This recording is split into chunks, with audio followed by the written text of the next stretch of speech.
Hello, ladies and gentlemen, my friends.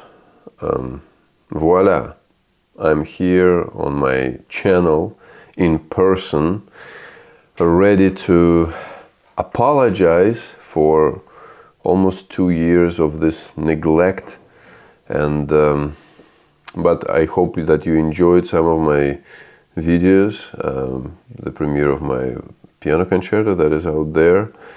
I'm going to talk about just a couple updates that I've had in my professional life, and then I have a little announcement to make.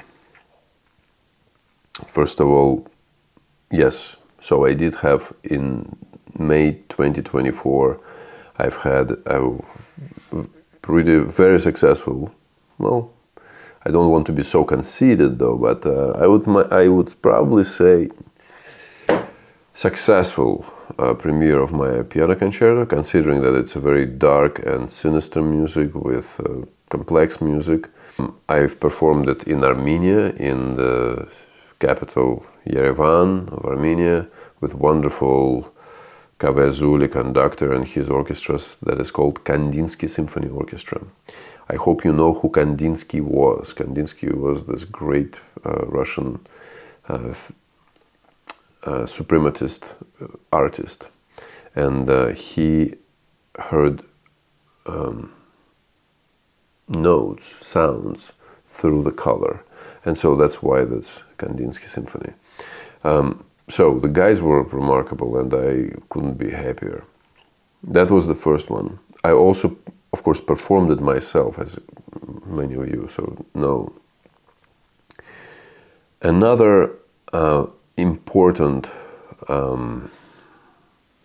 event in my professional life was the premiere of my violin concerto, Miroir. That happened in March of this year, 2025. And that's pretty much it. But I must say that fantastic violinist Rositsa Gozo, Bulgarian-born, and Daniel Hagi, remarkable conductor, and the Tulsa Symphony. I'm very grateful, and I was very lucky that they chose my concerto to premiere. Other than that, I didn't have really anything else like big. Of course, as a performer, as a pianist, I did play concerts, not as many as I wish to, but sort of I went more into the chamber music, and I've played a series of concerts, like these mini tours in California and Canada and East Coast with Banovic String Quartet from Czech Republic, and we've performed Dvorak's piano quintet and Schumann piano quintets. So my solo career is a little bit hanging dry at the moment due to some just family situation. So I'm just here at my house, at my home in Denton, Texas, working on new things as a composer, creating this set of songs for soprano and symphony orchestra for wonderful Spanish singer that has a remarkably beautiful voice.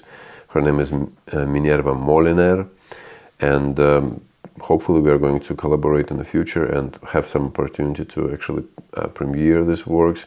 There are 3 songs, 2 that I've already composed and orchestrated, and one more is in the process of making.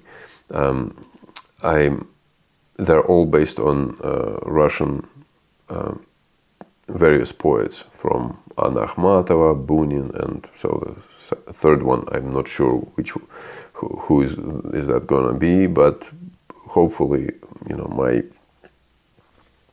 creative process won't let me down. So that is my little update, what I'm having.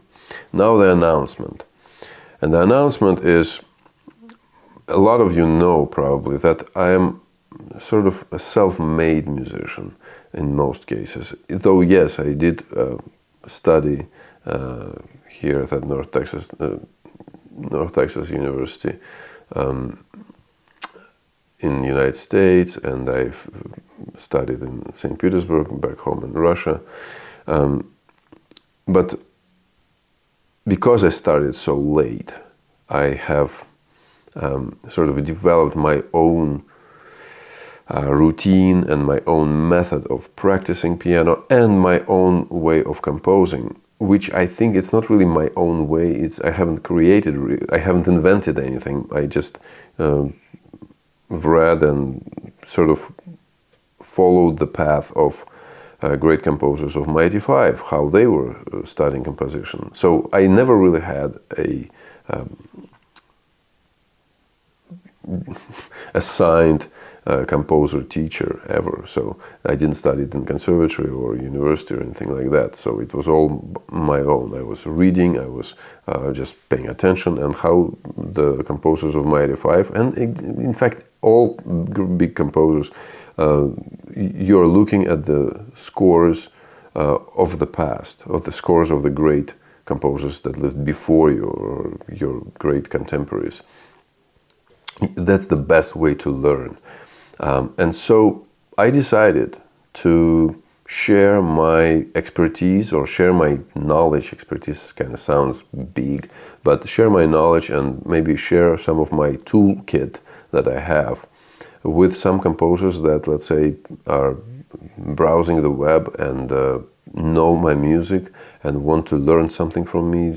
It's of course, everything starts from when people listen to somebody's music, they get either connected with it and they like certain part of it, certain qualities of it.